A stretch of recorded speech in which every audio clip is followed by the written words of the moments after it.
It is once again time to solve a murder. An Agatha Christie murder. Almost 3 years ago at this point, I made a video where I read Death on the Nile by Agatha Christie, and I tried to solve the murder mystery within it. I won't entirely spoil that video for you. I'll leave it linked up there or somewhere below. It's one of my favorites I've made, but I will say, I do feel the pressure. I feel like I've got a lot to live up to. If you're new here, I'm a long time, but not necessarily prolific Agatha Christie fan. I've been reading her books for almost 15 years at this point. I started with And Then There Were None. It has been one of my favorite books ever since.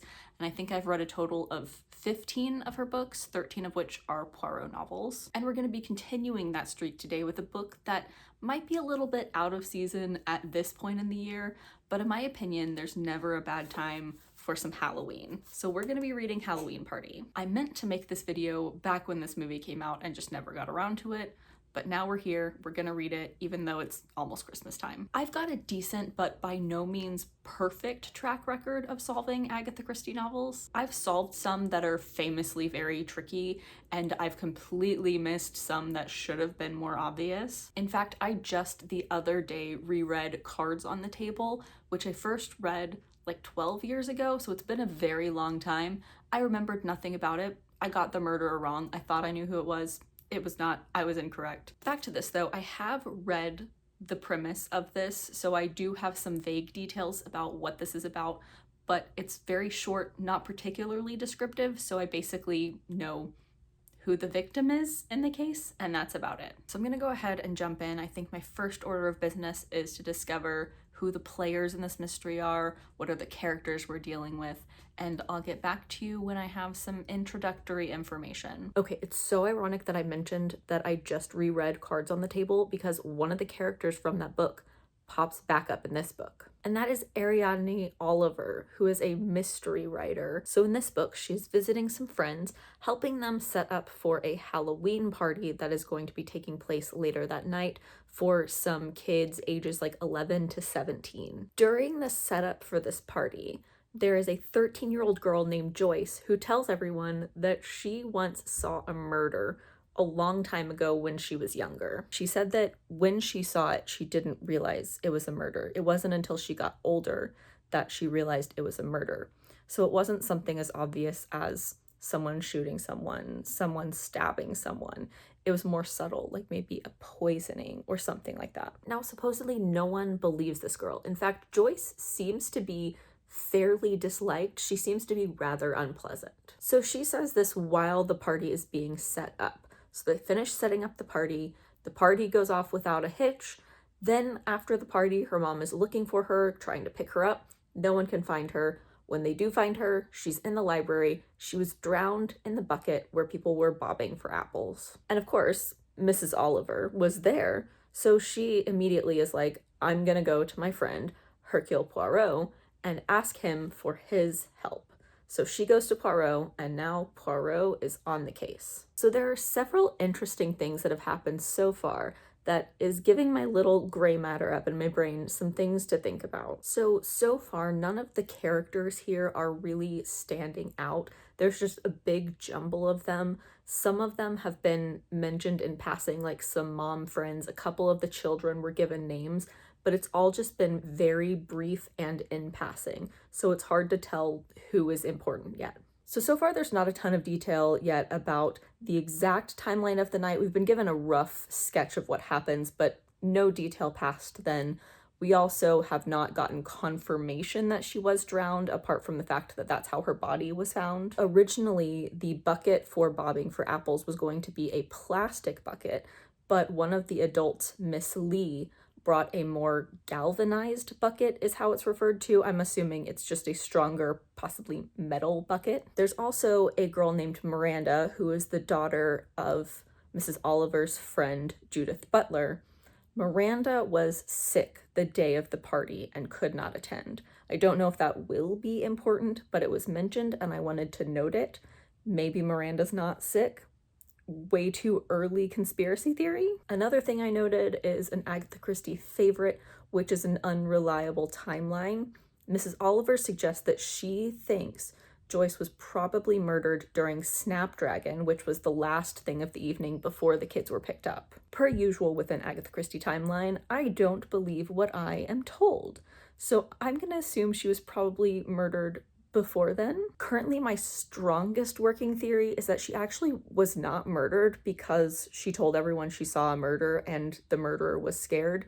I think it's highly possible she was just murdered because it seems like everyone hates her. Could be totally barking up the wrong tree, but I think we often need to be suspicious of motives in an Agatha Christie novel, and I feel like that's a fairly easy one to be suspicious of. All right, I've made some more progress on the book, and I gotta say, I don't feel like I have any more clarity on what is going on. So Poirot has now traveled to the town where the murder happened, and the town's name sounded familiar because his former colleague and friend, Superintendent Spence, who's a recurring character in the series, has moved there to live with his sister now that he's retired. The book is very much showing its age at this point because the characters are very frequently discussing the murderer possibly being in some sort of psychosis or needing to be locked up in some sort of mental institution. And it's very much not good. So I will try to discuss that as delicately as possible because I do think that it's going to keep coming up and be relevant. I'm setting the book down for the night. I'll pick it back up tomorrow. We'll see if I figure anything else out in the meantime. Okay, so I am now a little bit over halfway through, and I've just gotten to the point where I feel like all of our main key players have been introduced and interviewed, so I feel like it's a good time to stop down and really survey the crime right now. So I've made myself a cup of tea and I have a whole document of evidence and characters lined up. I will probably have graphics on the screen for this. We're in for a ride for however long it takes me to get through this. The main question seemingly at the center of the novel is, do people commit crimes because they have some sort of underlying psychology that would prompt them to some sort of sociopathy, etc., or do they commit crimes for clear motives, for gain, for money, wealth, power, etc.? Because so many characters have brought up how much society has deteriorated and how kids will just take rides from strangers and how all of the asylums are full. However, a couple of times in the book, it's been brought up that there were cases in the past where people were tried and possibly convicted because of some underlying psychological reason. And Poirot proved that there was actually a real motive for doing the crime and that possibly the person who was convicted was the wrong person. And that is usually Agatha Christie's main thesis statement, is that there's always some clear motive for something happening. So I think it's safe to assume that motive is still king in this book.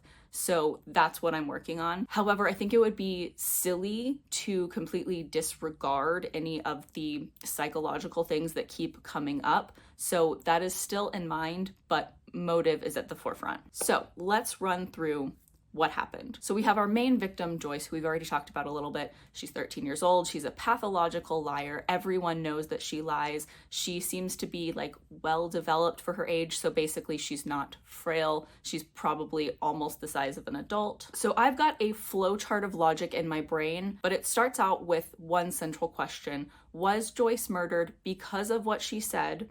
Or was she murdered for some other reason? She seems to be very disliked. Maybe someone killed her because they really don't like her. It's not a super strong motive though, so I'm going to follow the book and continue down the path of Joyce was murdered because of what she said. We now have more branching paths from that. We have two options here. Either she was lying or she was telling the truth. It could be either. It seems to me very plausible that it could be either. I'm not really leaning one way or the other at the moment. And in combination, these two lead to three kind of grouped together branching paths. Let's run through them. Option one, she's telling the truth and someone in the room knows that she's telling the truth and wants to silence her on it, so they kill her. It's obviously unlikely that it would be the murderer that she saw, but potentially someone connected to the crime. Option two, Joyce is totally lying. She's making something up, but someone in the room has murdered someone in the past and they think that she's talking about them.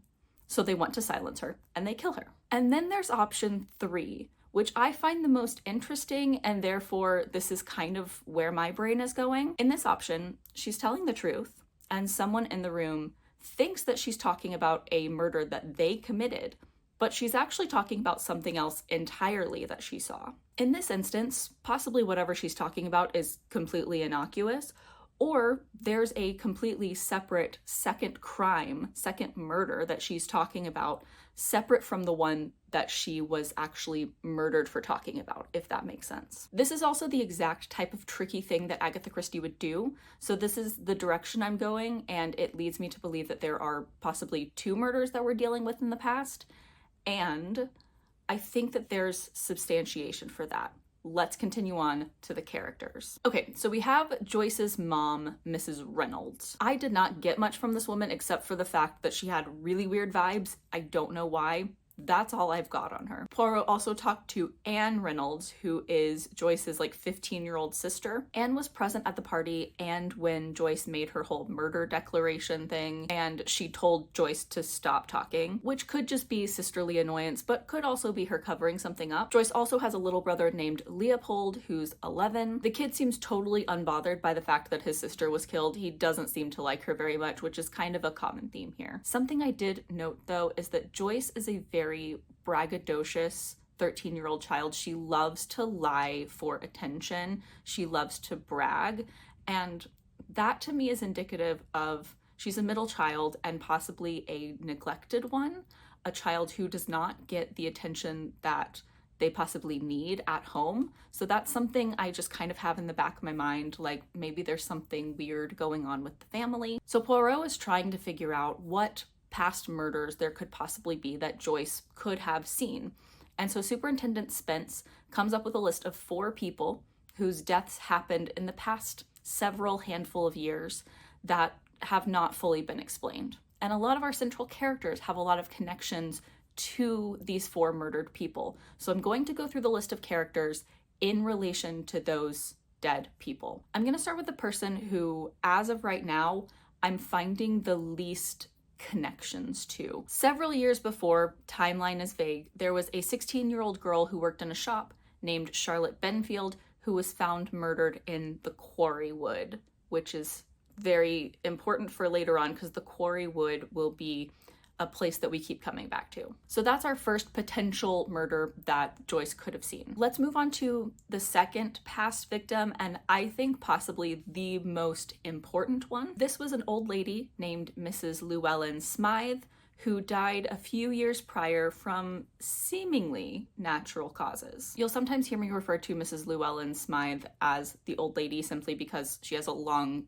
complicated name to say, and also the book does as well. But the old lady is related to the Drakes, and when she died, a lot of her estate went to them. Mrs. Drake, of course, is the lady who hosted the party. We'll get to her in a bit. At the time of her death, the old lady also had a girl, Olga, who was living with her, and a gardener named Michael, who was taking care of the quarry wood that she also owns. So let's move on to Olga. You'll see that I have her as victim ?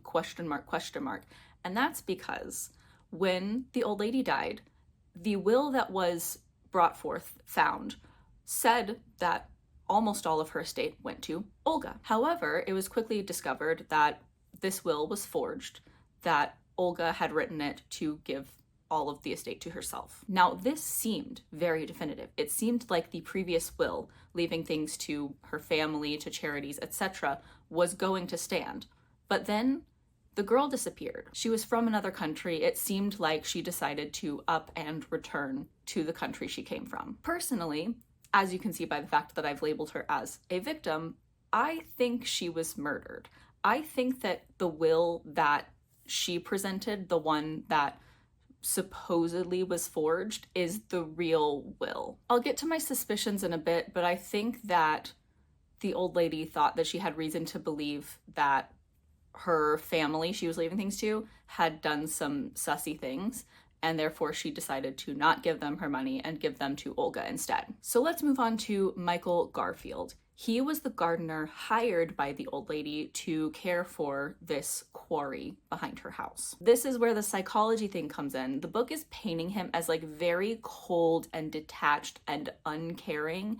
And I think that it's trying to paint him as kind of sociopathic. In the will that ended up standing, the original will, he was left the house and the quarry by the old lady, which he eventually sold to the people who now own it and live in that house. But he still lives in like a gardener's cottage behind the quarry, and I believe still takes care of the quarry. It's possible he killed the old lady, and that ties into something, but he didn't have a chance to hear Joyce make the murder declaration because he was not at the party at all. I do think it's possible that he killed Olga, maybe, because she was threatening the will, but I don't think that's a very strong motive because it did sound like the original will was going to stand. So I'm not sure how exactly he plays into all of this yet. But the book is definitely trying to paint him as that potentially psychological criminal that some people might be looking for. All right, my wealth of notes on Mrs. Rowena Drake, the lady who hosted the party, who was also present at the murder declaration. Mrs. Rowena Drake is a widow. Her husband died of polio, and she very much kind of wants to just sweep this under the rug and move on. It really seems like she doesn't want anyone kind of poking into her past, so I'm wondering, did maybe she have something to do with the old lady's death?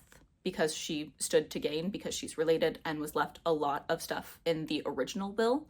Or potentially did she have something to do with her own husband's death? Did she kind of help nudge that along? However, I'm kind of skeptical of her actually committing the murder of Joyce because she seems very put out that someone ruined her party by murdering a child there, which is a really morally corrupt statement to say, but that's the vibe that she's giving off. So my thought is that she had something to do with the past murders, but potentially not Joyce's murder. However, we have a very interesting witness statement from someone we'll get to later. This is Miss Whitaker, the school teacher. She said that during Snapdragon, which was right at the end of the party, she saw Mrs. Drake coming down the stairs with a vase in her hands. She looked to the library, which is where Bobbing for Apples and seemingly the murder happened. And she saw something that startled her and made her drop the vase and spill water everywhere. My only kind of like idea is maybe she saw someone that she was really shocked to see, maybe someone she thought was dead. So speaking of Miss Whitaker, let's move on to the next past murder that happened. This is a woman named Janet White, who was a school teacher. She had died a couple years earlier and was found, I believe, strangled to death on the path between the schoolhouse and her home. And where was this path, pray tell?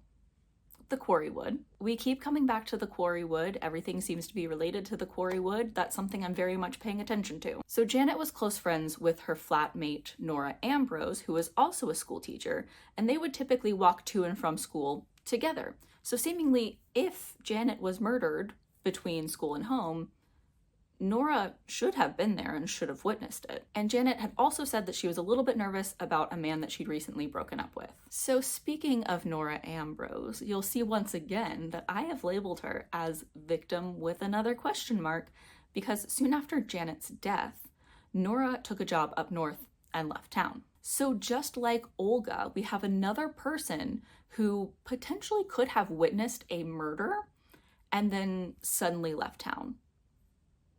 I kind of think Nora is also dead. We've now gotten to Miss Elizabeth Whitaker. I don't have a ton of information on her, although she was one of the people who was actually at the party. So she's definitely a witness in all of this, but all I have on her is that she's a school teacher. She's one of the people who's lived in town the longest, like 6 years, and she was at the party. I really didn't get a ton more information from her. She acted a little bit weird when Janet was brought up when Poirot questioned her, but kind of everyone did that. Another person related to the school is Miss Emlyn, who is the school mistress and has also been in town a long time. She especially had a really weird reaction to Janet White being brought up. so I noted it down. I don't know if it's important. So those are the people who are potentially kind of related in the Janet White murder. Obviously, there's no motive here that I found other than this potential ex-boyfriend. So then we've got our fourth and final past murder, which was Leslie Ferrier, who was a lawyer at a law firm there. He was kind of a ladies' man. He was dating a woman who was married, and he was also seeing a lot of other women, and he was stabbed to death on his way home from the pub. A pub which coincidentally was owned by the husband of the woman he was having the affair with, and also he had had a fight at the pub with the husband that night before getting murdered on the way home. Now, it sounds like the main suspect in this death was actually the wife, the woman he was having the affair with, because he was seeing other women as well and she was jealous. But it seems like there was no conclusive evidence ever, so no one was arrested. So then for this one, we have Mr. Fullerton, who is a senior partner at the law firm that Leslie Ferrier worked at, which is Fullerton, Harrison, and Ledbetter. He also happened to be the lawyer in charge of the will when the old lady died and is the Drake's lawyer as well. I know I've talked about so many people here. We've got a few more stragglers who are just kind of generally involved but don't seem to be so far specifically related to one case or another. First up is Dr. Ferguson, who is one of the people who was at the party. Something I found interesting when kind of going back and collecting some facts is that Miss Lee, who is the lady who brought the more galvanized bucket, the metal bucket, instead of the plastic pail for apple bobbing, that is his dispenser, like I believe like medicine dispenser at his medical practice. She's listed as one of the people who was there when Joyce made her murder declaration, and that was something I noted earlier on as kind of like a potentially easy passing thing to miss that would later be relevant. So that is something that's really forefront of my mind for me. Another person involved is Judith Butler, who is Mrs. Oliver's friend who she was visiting. That's the entire reason that Mrs. Oliver was even there at the party. I have absolutely no information on, but someone much more interesting that I do have information on is her daughter, Miranda. Miranda is a 12-year-old. She was not at the party because she had a fever and a sore throat, two of which are things I feel like are fairly easy to fake.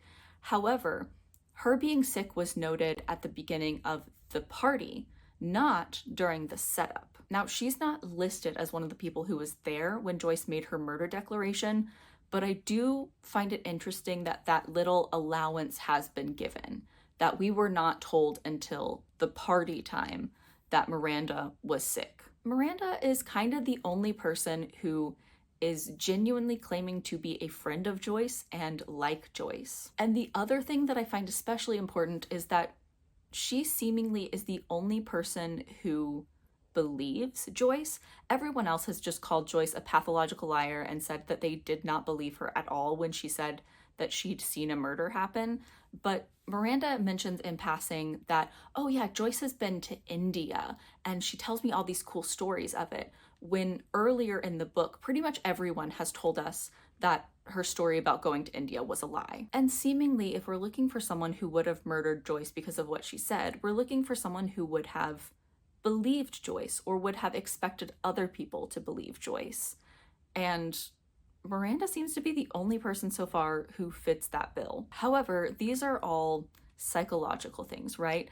We're looking for a motive, and I'm not sure I can find one for Miranda. Miranda is also described as being very frail, and Joyce is very clearly described as not being frail. So how could she have drowned Joyce if she is a frail person? Something about Miranda just feels very suspicious to me, but I feel like it might be in a red herring kind of way given the whole psychological angle.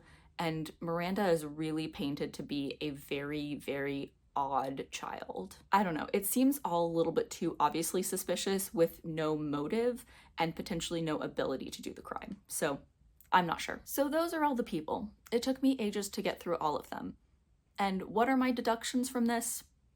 I don't know. What I will say though is that they've made it very clear that Mrs. Oliver has a very good intuition, and when she was told about the old lady and Olga, she too, like me, immediately assumed that Olga was dead and not disappeared, dead. So I think that further confirms the fact for me that Olga is definitely dead somewhere. Near the end of the bit I just read, Mrs. Oliver's looking at Poirot's notebook, and he has only two things really written down: forgery with a question mark and elephants. Forgery presumably has to do with the will. I'm assuming that he's questioning whether or not the will is a forgery, which is the same line of logic I'm using. The only thing elephants seemingly could be in relation to was a comment that Miranda made where she said that Joyce was a great friend. She told me many interesting things sometimes, all about elephants and rajas. She'd been to India once. I wish I'd been to India. Joyce and I used to tell each other all our secrets. So I'm not necessarily sure what that's supposed to mean, unless it's a reference to the fact that Miranda genuinely believed Joyce, which is what I already noted. Do I have a clear idea of who done it so far? No. I wouldn't be surprised if this ends up being a situation where everyone ends up being involved in one way or another, not necessarily specifically in Joyce's death, but if almost every key character is involved in one of the murders in some way, shape, or form. For example, I really don't think Michael murdered Joyce, but it's possible he could be the shunned boyfriend of Janet White who murdered her in the Quarrywood because that's near where he lives. He could also have murdered the old lady to gain something from her will. The things I am fairly confident on, though, are I feel like the will leaving everything to Olga was the old lady's real will. I feel like she, the old lady, discovered things about the people already in her will that she did not like, and therefore she didn't want to leave her money to them anymore, namely the Drakes and Michael. It could easily be that Mrs. Drake helped along Mr. Drake's illness. He passed away, and potentially Michael murdered Janet, and the old lady found out and she didn't want to leave them anything in her will, so she rewrote the will to give things to Olga, and maybe one of them, believing that that was the real will and that it would be found out, therefore killed Olga. That seems like a fairly solid line of logic to me. I don't necessarily know if it's the right line of logic to be following. At the moment, I'm kind of looking heavily at the doctor for being Joyce's murderer, solely because I don't remember if he was present for the murder declaration, but he was at the party, and his dispenser definitely was there for the murder declaration, and she brought the bigger bucket. If something had happened that she was privy to, she could have easily related to the doctor. But I could be completely wrong, and I desperately need to continue in this book because I'm very confused, I'm very lost, and I need more information. Okay, so I am now getting dangerously close to the point at which Poirot is going to stop down and be like, this is what happened. So I feel like I need to collect my thoughts and then try to figure out what I think happened, because I still feel like I'm in just an absolute jumbled mess. So firstly, Poirot tries to confront Mrs. Drake about whatever Miss Whittaker thinks she saw at the party about Mrs. Drake looking at the library door and seeing something. She totally tries to play it off as if she doesn't know what Poirot is talking about,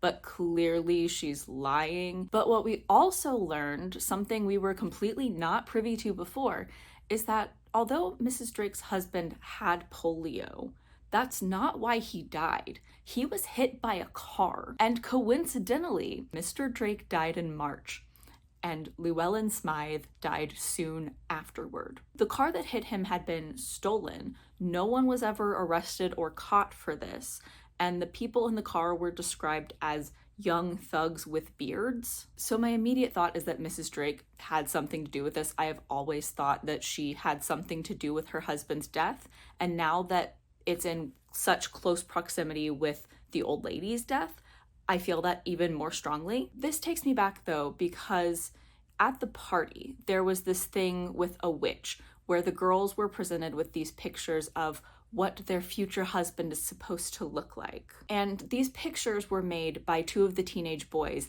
Nick and Desmond. And they made these pictures by putting on all of this makeup and these beards. and making themselves look different. And these drivers in the car keep being described as young thugs with beards, being reckless, maybe not hitting him on purpose, but being reckless. So it is kind of leading me to believe that Nick and Desmond were the people in this car who hit Mr. Drake, being either reckless or possibly being paid by Mrs. Drake to hit her husband. I have mixed feelings about this, which I will get to later. So then there's a woman named Mrs. Lehman, and she comes to Mrs. Oliver and tells her that before Llewellyn Smythe died, she did add a codicil to her will, and she had Mrs. Lehman and a gardener that was employed there, not Michael, a different man named, I think, Jim.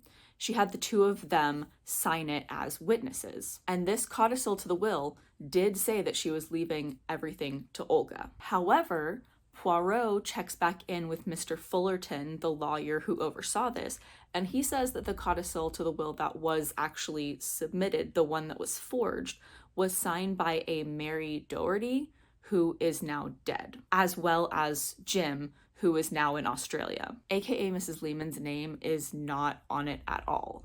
So Poirot and Mrs. Oliver are like, is she lying? Did someone pay her to tell us this? Like, what is happening here? It doesn't seem to make any sense. We also learn from Mrs. Drake that Olga was friendly with someone who worked at the lawyer's office who had previously been involved in forgery, which presumably is Leslie. And then later, Michael kind of suggests that Olga and Leslie were friends, aka that Olga might have been one of the girls that Leslie was dating apart from the wife that potentially got him murdered. And on top of this, Poirot gets a letter back from someone he contacted about Olga, saying that Olga actually did not ever return to her hometown. The last time anyone there had heard from her, it was a letter from about a year and a half ago saying that she was potentially getting married soon. So it kind of sounds like she was maybe seeing Leslie and expected to maybe marry him,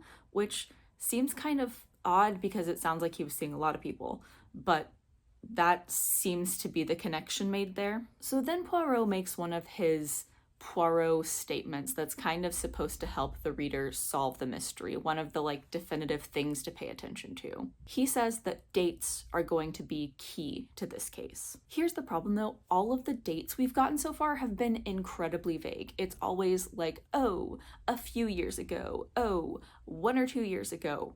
There's so few actual dates at play here. The only like real concrete date that I have clocked is the one that is actually on Mr. Drake's tombstone, which is that he died in March. So my only possible guess here is that Poirot is pointing out that he died right at the beginning of all of these deaths happening, that like potentially him dying in March is what set the ball rolling on everything else. But we will once again get back to Mr. Drake's death in a moment because we have another current death to contend with. Mrs. Drake comes running to Poirot to tell him Leopold, Joyce's younger brother, is now dead. He has been drowned in the river. This is where things start to get interesting for me because there was a mention earlier that Leopold likes to eavesdrop. And also, he's had some extra pocket money banging around lately that definitely was not given to him by his parents. So where did that money come from? Poirot suggests on page that someone has been paying Leopold to keep secrets and now has decided to kill him because of those secrets. So when this happened, I immediately thought back to a couple of things that were said earlier, specifically by Miranda. So earlier, I was suspicious of Miranda. I am now on the complete opposite side now. I think Gurley is in danger. So she said earlier that she and Joyce told each other all of their secrets. If one of those secrets was that Joyce saw someone murdered, she would have told Miranda that, and potentially Leopold would have overheard.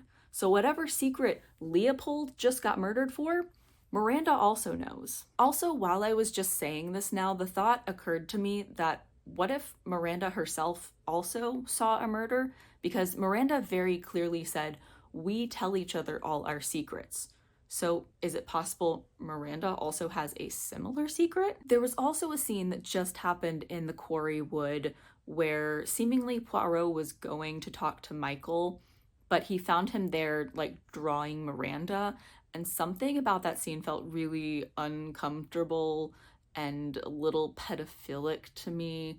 There was nothing explicitly said, but it was very weird. It was weird. I didn't like it. Also, in that scene with Miranda and Michael, we got another one of those very random things that has now been mentioned twice that surely cannot be a coincidence because it's now been mentioned twice. And that is a phrase Miranda has now said twice.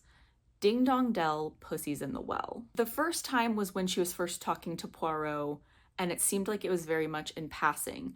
This time it was said when she was asking Michael about a well in the quarry wood that she had heard about and was trying to find. Once she had left, Michael told Poirot that there was a well in the quarry wood, but that it had actually been covered up. It was no longer accessible. And I just can't help but wonder if there's something in the well, potentially a dead body, potentially that's where Olga's dead body has been this whole time, because Girlie's definitely dead. She never got back to her hometown. Her body was never found. I think it's in the well, which leads me into my suspicions, because like I said, I think Poirot is getting dangerously close to telling us everything, and I feel like I need to have my suspicions laid out before I get to that point. Of those 4 past murders that seem to be kind of central, both the 16-year-old girl found in the quarry wood and Janet White seem to have kind of been pushed to the side. There's not really much to go on for either of those. So let's chat about the things that I am most conclusively certain of. I think that Mr. Drake's death is what kind of set everything into motion. See, this is my problem. I have always thought that Mrs. Drake had something to do with her husband's murder, but all the evidence seems to point to it truly just being 2 reckless teenage boys stealing a car and hitting him. So let's follow this line of logic. Her husband is actually just recklessly hit. Potentially, this is what starts the chain of events. This is what gets the ball rolling, because we've been told that Mrs. Llewellyn Smythe was fond of Mr. Drake, but did not like Mrs. Drake. So I wonder if, when Mr. Drake was killed, Mrs. Drake knew that Llewellyn Smythe didn't like her and suspected she might be written out of the will, and tried to subtly kill her before she could do that. And then when the forged will by Leslie came out, leaving everything to Olga, potentially she decided to murder Olga as well. But I also really strongly believe that Michael murdered someone in the past as well, because he and Mrs. Drake have both very adamantly been against digging into the past. They both seemingly don't want their past dug into, and they're like the 2 people that I most strongly believe killed someone in the past. So I don't know how Michael plays into this. If Olga's body is actually in the well, maybe he's the one that did it because he's the guy that runs the quarry wood. And then one of them killed Leslie because he had a part to play in forging the will. I guess I don't understand why Leslie would have to die in this situation. I guess I'm just confused because I kind of had always been assuming that the will leaving everything to Olga had been the real will. And I'm still kind of grappling with that because that feels like it should be the real will. But then if we follow down the train of logic where it's a real will and she really wrote them out of the will, my thought process on that was that it was because of something they had done, the Drakes and Michael, which was, again, why I was so suspicious of each of them being people who'd committed murders in the past. But then in this timeline that I'm now following, the murders that they committed would have been of Llewellyn Smythe herself and then Olga after that. So I guess my timelines aren't jiving, and I guess this is why the dates are what are going to tell the story. But again, I feel like I don't have the proper timeline of the dates to tell you which one's correct. Truly, the only dates I feel like I've been told explicitly are that Mr. Drake died in March and Llewellyn Smythe died soon afterward. So I guess that's my answer. Mr. Drake was hit by the two teenage boys.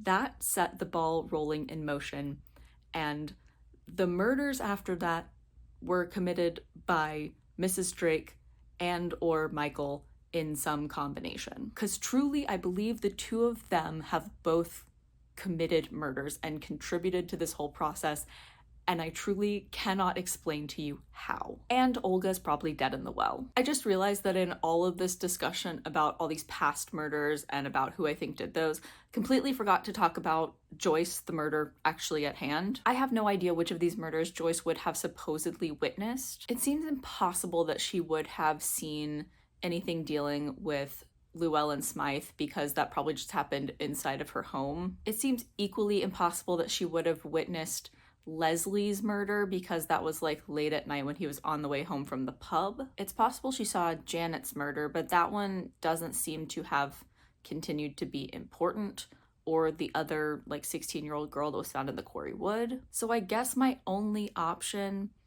is that if the well thing is true, if Olga really is in the well, maybe she was killed in the quarry wood and Joyce somehow saw that.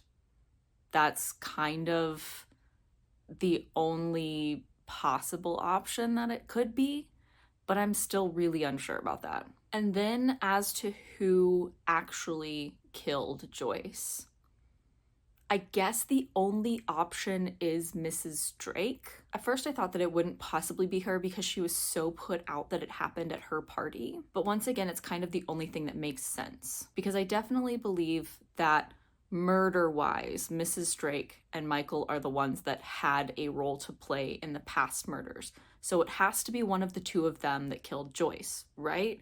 And Michael was not at the party and was not there for the murder declaration. Meanwhile, Mrs. Drake was there for the murder declaration, and obviously she was also there for the party. Like, theoretically, it's possible that Michael could have snuck into the house and killed her, but that would require him knowing about the murder declaration, and he wasn't there for that. And so I don't know how he would have found out about that unless someone told him, but I don't know who would have told him. Unless Mrs. Drake and Michael are in it together. I mean, they are the two people that I suspect of doing murders in the past, and they did both benefit from Llewellyn Smythe's death because they both did get something from her will. But I don't think we've seen them interact on the page, so I'm not sure there's like evidence for a connection between the two of them in that way. So I think I'm gonna stick with Mrs. Drake being the one who killed Joyce. I think that's the only thing that makes sense to me. So I think it's time for me to finally finish this bad boy and see how wrong I am, because I am just cobbling together a theory from little tiny fragments that I cannot for the life of me actually piece together. I have finished the book. The book is complete. I feel like I should be feeling very triumphant right now, but instead I am feeling still very confused and a little bit annoyed and frustrated because I feel like I was this close to putting all of the pieces together, and the only reason I didn't is because this case was so convoluted in a completely indecipherable way. So let's get into the events of the finale of the book. Firstly, Olga was in fact found dead in the well, as I had suspected. Poirot quoted the pussy in the well quote again, and she was stabbed to death. So Poirot did have Mrs. Oliver get Miranda and her mom to safety in London. She brings them along with them back home. They go to this restaurant at this inn, and then Miranda disappears. We see her get in this car with this strange man. We're not told who he is, just that he looks strange. And he takes her to this place And it really sounds like he's going to have her like ritualistically kill herself. And in the process of doing this, Miranda says that she feels that Joyce died because of something she, Miranda, told Joyce. So at this point, it kind of becomes clear that Joyce is not the one who saw someone murdered. It was Miranda, and Miranda told Joyce, and then Joyce passed it off as her own information. So I'm counting this as like a teeny tiny minor win, because in my last update I mentioned, oh, maybe Miranda told her secrets as well. I did not get all the way to the point of, oh, Miranda is really the one who saw the murder. I didn't quite get there, but I got close, so I feel a little bit proud of that. So the guy gives her this goblet to drink out of and talks about dying for beauty or whatever. And before she can drink out of this goblet and go through with this like ritualistic death, the two teenage boys, Nick and Desmond, come and like grab her and save her. And so she is pulled out of this man's clutches, and we still don't know explicitly who he is, but it's implied, and then we're later told that it is in fact Michael. And we then discover that Miranda was in the quarry wood and saw Michael and Mrs. Drake carrying a woman who she thought they were going to get medical help for, but it was actually Olga's dead body. And she didn't realize until much later that that was the situation. And I guess this is where some of my frustration comes in, because I feel like I was so close to figuring out that they were in it together, but I never really saw the evidence that they would be. And I do feel like it's vague evidence on the page that they were in it together, but it was there in some minor forms. So there were a lot of references to Greece. I believe Miranda's mom and Mrs. Oliver met in Greece. Michael talked about wanting to go to Greece, and both Mrs. Drake and Michael talked about, or it was mentioned that they were planning to leave town in the near-ish future because they didn't want to be there anymore, or Mrs. Drake supposedly because of all the negative memories associated with her husband's death. So that's supposed to be one of the indicators, I think, to us, the reader, that Mrs. Drake and Michael had a connection. I think it's a little bit vague, but I do feel like it's there, it makes sense. And Miranda says that this thing in the woods happened just after March, which would connect with the timeline of the dates. The dates are another thing I'm a little annoyed about. March is still the only date we've been given, and we only got March for Olga just now. But sure, I guess the timeline did end up being important. Poirot also mentions water as the key clue here, and he did mention that earlier in the book, and when it got brought up again, I remembered that he mentioned it earlier in the book, and I probably made note of it, but not enough note that I thought it was super significant.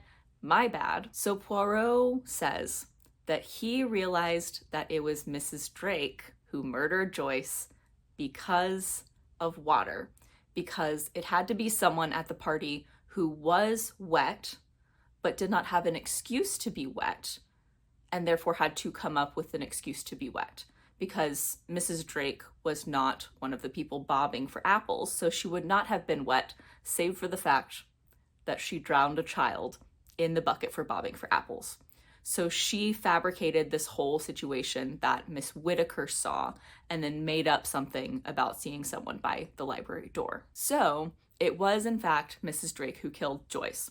So thankfully I was correct about that. Poirot says that he realized that it had been Miranda who saw something and not Joyce, because of course everyone said Joyce was a big liar, and Miranda is the one who is regularly in the quarry wood. So of course, if there had been a dead body in the quarry wood, Miranda would likely be the one who saw it, and then because she and Joyce tell each other all their secrets, she told Joyce, Joyce passed it off as her own secret. So now we get into the forgery of the will and all the relationships entangled in here. And this is the point at which I get like, how are they gonna know? How am I gonna know? How is anyone supposed to know? So my initial assumption did end up being correct. Mrs. Llewellyn Smythe did make a codicil to her will, a real one, leaving everything to Olga. Because apparently, she discovered that Mrs. Drake and Michael were having an affair. But then on top of that, and this is where it gets too convoluted for me, Michael was the only person who told Poirot and us that Olga had a relationship with Leslie, or that they were having an affair. So it was not Leslie who was making these promises of marriage to Olga.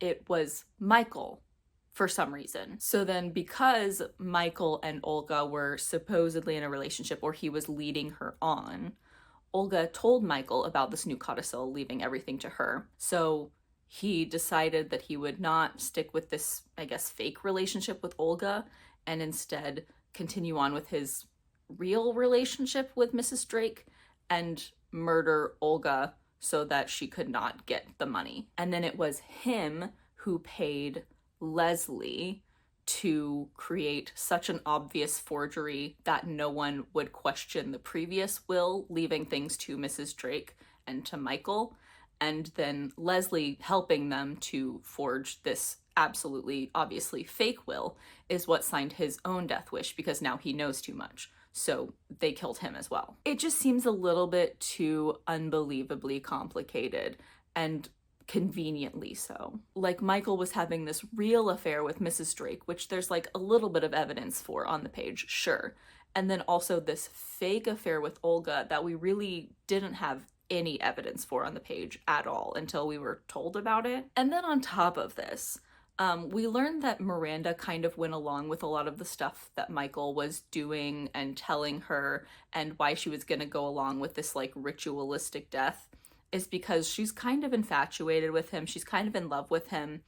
And not 5 pages after we learned that, we learn from Mrs. Butler, Miranda's mom, that Michael is Miranda's dad. Yeah, Miranda, this whole time, has been in love with her own father because she didn't know that Michael was her father. I just feel like I'm left with so many unanswered questions here. Like, we never conclusively got an answer as to what happened with Janet White, who was at first seemingly an important death and then just got totally written out of the plot. It seemingly also sounds like the deaths of Mr. Drake and of Mrs. Llewellyn Smythe, while back to back, were both accidental / natural causes. In the scene where Michael is taking Miranda to the spot where they're going to die, we see 2 reckless drivers like coming toward them on the street, and it's implied that these seem to be possibly the people who hit Mr. Drake, so it does just seem to be completely random. And then there's never actually anything insinuating that Mrs. Drake and Michael actually did like aid in the death of Mrs. Llewellyn Smythe. She just happened to pass away of natural causes soon after Mr. Drake's death. So did I technically solve it? Yeah, sure. I figured out that Mrs. Drake was the one that killed Joyce, and I figured out that Michael was involved. Do I feel happy about it? Clearly no. This was a very unsatisfactory ending to the book, in my opinion. I just think that there ended up being too many loose ends and too many coincidences and too many plot points that relied on things that were not really told to us in advance. Yes, I eventually got there, and yes, there were certain things that I did miss that would have helped me feel more conclusive about my conclusion at the end. But I also think there are certain things that I just could not possibly have figured out. Or if I had, it would have been like complete and total guesswork. Popping in from later to also add that another reason that I think that this mystery is so unsatisfying to me is that past a certain point that's not very late in the novel, like past the point where we learn about the past murders that Joyce could have seen, very, very little attention is actually paid to the murder we're supposed to be solving, and almost all of our attention is instead on the events of the past murders, all the things that happened in town, which is fine to a certain extent, but it's to the point that many times I forgot that the murder I was actually supposed to be trying to solve was Joyce's murder and not Olga's murder or some other murder in the past. And also, so much of this book in the narrative seemed to hinge around the question of everyone around Poirot being like, oh, people commit all these crimes because there's so many problems in the world and so many people are just like messed up in the head now. While Christie and Poirot, by extension, are always very deeply about what type of person would commit what type of crime for what motive. And I think an attempt was made to bring these two things together conclusively in Michael, who is described as this very inherently narcissistic person who is motivated by that narcissism. But then in addition, he also has this outside motive as well. I just don't think that it was done in a way that felt satisfying to the story and to those narratives overall. So yeah, just lots of things that contributed to the ending not feeling very satisfying. So that was Hallowe'en Party, another Poirot mystery successfully, I think, solved. I am still in an Agatha Christie mood, and I do have some more books at my disposal to potentially make another of these videos with soon. So I will probably be making videos about one, if not all of these in the near future. So if you want to see those, make sure that you are subscribed so that you will see those when I make them and post them. It has been such a long time since I made a video. I don't remember how I end these. Thank you so much for watching. Let me know what you thought in the comments. Like I just said, please subscribe if you would like to see more. I do plan on making more soon. Like the video if you liked it. Thank you so much for watching what is probably an absolute behemoth of a video, and I will see you next time.